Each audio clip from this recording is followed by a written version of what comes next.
nikmat tapi tersimpang siur.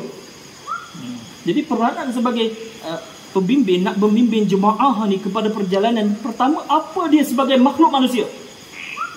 Tu kita tahu. Kita ni sebagai apa? Makhluk yang dinamakan manusia. Baik, kalau kita diberikan hukum hakam, tapi kalau kita tak kenal diri, kita nak memimpin bagaimana kalau kita tak tahu bagi keadaan kepimpinan? Hanya sekadar pada ilmu. Betul, alhamdulillah pada ilmu. Tapi hanya kepada takut pada luaran. Tapi kemanisan itu tak dapat disertai dengan keadaan kita dengan Allah Subhanahu Wa Taala. Dah berserta kemanisan tu, dah berserta dengan niat tu. Niat yang betul-betul, masya-Allah, alhamdulillah. Tahu fungsi peranan kita, baru kita buat dengan keadaan khusyuk pada Allah Subhanahu Wa Taala.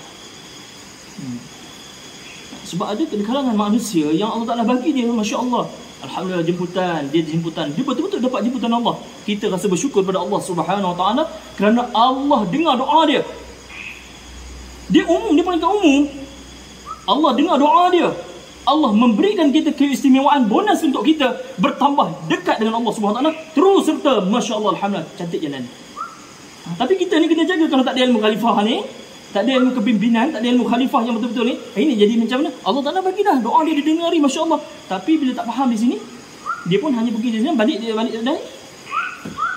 Dia jaga. Jadi Allah jangan ingat kita kata selepas. Itu sebab daripada kesenian Allah Subhanahu Wa Taala yang mahalus, ya latif. Mahalusnya Allah Subhanahu Wa Taala itu, dan kita kena lihat dibentuk kepimpinan Allah. Kita sekarang ni dibentuk oleh Allah untuk melaksanakan kepimpinan yang diatur oleh Allah Subhanahu Wa Taala. Itu saat Imam Mahdi pun akan bawa demikian.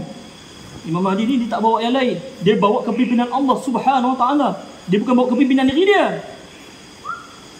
Dan dia tak bawa pada pencakutan dengan peristiwa. Jangan salah. Sekarang ni masuk dah sekarang ni. Menjelang 2024 akan ada ni satu mujaddid di akhir-akhir ini. Adakah maksud dia ajar Rasulullah SAW dah suruh kita masa dia ada mujaddid, kita nak fikir cari mujaddid. Cari Allah ke cari mujaddid? Cari Allah Subhanahu Wa Taala. Niat kita ni. Permulaan kalau kita tak tahu nak mencari Allah Subhanahu Wa Taala, kita betul niat. Itu dah sebenarnya dah. Niat kita nak melakukan ibadah untuk Allah. Alhamdulillah, dah diajarkanlah lillah ta'ala, kerana Allah Subhanahu Wa Taala tu. Alhamdulillah, betul, alhamdulillah. Cukup dah, itu pun dah sekadar peringkat dah, alhamdulillah, cukup, masya-Allah. Tapi bila diberikan dalam keadaan proses kemantapan oleh Allah Subhanahu Wa Taala, kerana kita ni sedang diberikan oleh Allah Subhanahu Wa Taala proses, maka diberikan untuk kesedaran lagi, iaitu ilmu yang betul memantapkan lagi untuk kita menyelami dari segi makna umum ni tadi. Dia angkat doa, Allah Ta'ala angkat doa dia, Allah Ta'ala bagikan kita ini sebagai satu bentuk meneruskan daripada mewarisi daripada apa yang telah Rasulullah SAW lakukan. Masya Allah, Allah Ta'ala angkat sekali, Masya Allah. Itu penting, dia bersangkut paut dengan niat, dia bersangkut paut dengan ikhlas. Jadi betul, sebab ada setengah maknanya dia memimpin tapi niat dia ke mana? Ikhlasnya dia di mana? Hanya dia sampai saya dah 16 tahun pun. Jangan macam tu. Sebab kita tak tahu apa yang Allah Taala tak bagi. Kalau setan Azazil, iblis boleh kata, aku tahulah, aku lebih tahu kerana aku mengajar para malaikat tadi lebih. Aku mengajar Jibril tu. Kau pergi tanya Jibril, siapa ajar Jibril? Kalau kata Azazil nak kata demikian, atau iblis nak kata demikian. Aku lebih tahu. Kau jangan cakap main-main. Jangan sampai macam tu. Maksudnya kalau itu dia kan nak bawa sifat iblis. Jadi kalau dah cakap macam iblis punya sifat ni, saya dah berapa tahun, saya tahu dah silap elok. Jangan. Rendah diri kita. InsyaAllah, apapun kita doa bagi mudahkan urusan kita untuk Allah, dan demi Allah kita ini berikan apa pun sebaik mungkin demi Allah. Sehingga mana kita buat dam pun, masya-Allah, untuk mempersembahkan kepada Allah Subhanahu Wa Taala. Alhamdulillah. Betul, masya-Allah, alhamdulillah, diangkat oleh Allah Subhanahu Wa Taala ibadah dia tadi tu. Daripada segi proses dia tu, alhamdulillah, ditambahkan lagi kemantapan balik di tanah air yang sematang, masya-Allah, alhamdulillah. Itu maknanya, masya-Allah, tu hadiah mabrur semua, masya-Allah. Dia rasa dah kemantapan, dia rasa dah alhamdulillah Allah Taala berikan. Bersyukur daripada Allah Subhanahu Wa Taala. Allahu Akbar. Barulah dia mengada Allah Muhammad Rasulullah Al-Azim ya Allah Subhanahu Wa Taala. Jadi itu sebab maksud dia kita dihadiri di sini supaya kita faham proses-proses kita ini, kita sedang mengalami proses. Jadi untuk kita menyelami dan memahami bahawasanya nak menjadi mutawif dan mutawifah, masya-Allah, alhamdulillah, bermulanya pengenalannya makhluk manusia itu kepada nilai manusia itu, kepada yang menjadikan manusia itu.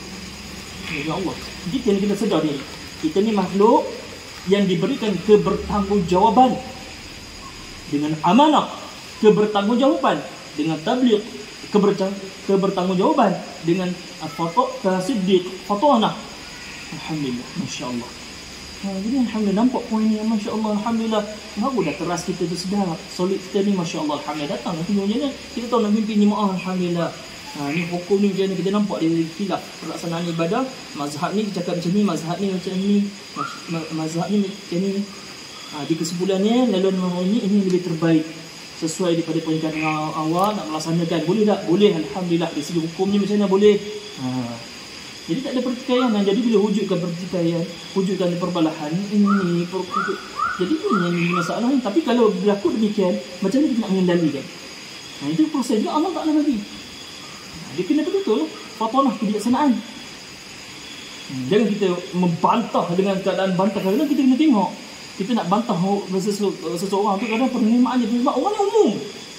Dia macam budak, orang kata anak-anak, kalau kita terus hancung dia merontak. Merontak lah. Dia merontak. Kalau dia tak merontak, alhamdulillah, masya-Allah. Tapi kita tengok lenggang-lenggang. Kita tahu dah di sini kesenian Allah Subhanahu Wa Taala. Alhamdulillah, ya Allah, okey macam ni. Awak buat tu betul dengan caranya. Tapi kesepakatan kita dengan keadaan yang lebih terbaik yang kita tak nampak, kepimpinan kita tu nampak apa yang perlu dibawa untuk kita. Jadi kita ambil apa yang proses yang terbaik yang kita ikut dia. Jadi tetap dalam keadaan pelaksanaan hukum tu masih keadaan hukumnya sah. Bukannya haram ke, tak boleh ke sebagainya. Tetap hukumnya sah. Okey, dia perlu pelaksanaan. Jadi insya-Allah kita jalan. Jadi orang lapang dada tak boleh terima. Jadi gitu. Perpecahan tu berlaku kerana Allah tu nak memberi kita, dan Allah nak memberikan kita satu ilmu kemantapan kerana kita dalam keadaan proses demikian.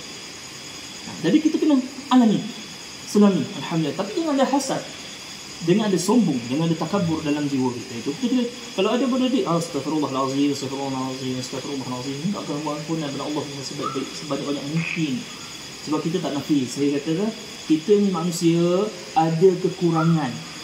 Tak semua kita ni atau kita ni tak ada perfect 100% kita. Kita tak sempurna. Kita ada kekurangan proses kita. Jadi alhamdulillah, saya juga kita sama-sama dalam keadaan proses itu. Supaya kita ni nak masuk syurga bukan seorangan. Ni yang kata wa'tasimu bihablillahi jami'a wa la tafarraqu. Berpegang teguh dengan tali Allah yang memisahkan. Mana tali ni sama-sama kita masuk syurga Allah Subhanahu Wa Taala. Nak masuk syurga Allah ni sama-sama. Alhamdulillah, bukan seorang-seorang. Tapi masuk seorang-seorang. Kalau seorang-seorang, makna dia hidup di dunia ni penting diri dia sendiri. Maksudnya dia rasa syurga tu boleh untuk dia. Kalau dia penting diri dia sendiri, apa guna Allah Ta'ala hadirkan di depan mata kita dengan keadaan manusia juga, kita bertuak di kalangan manusia, makhluk.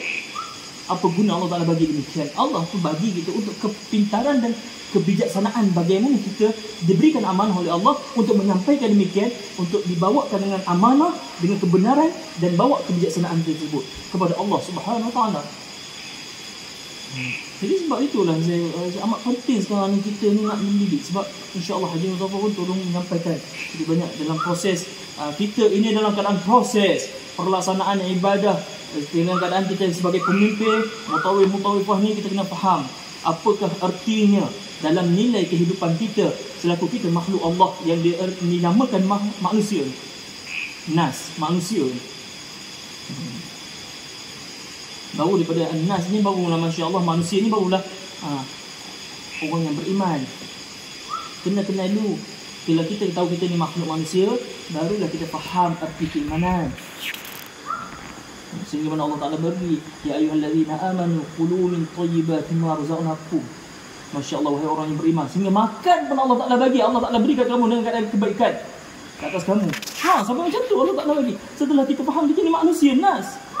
Sehingga mana Allah Ta'ala, wahai orang yang beriman, ya ayyuhallazina amanu. Berapa mulia Allah Ta'ala, macam seumpama macam Allah Subhanahu Wa Ta'ala macam umpama lah. Contohnya Allah Ta'ala menghormati kita.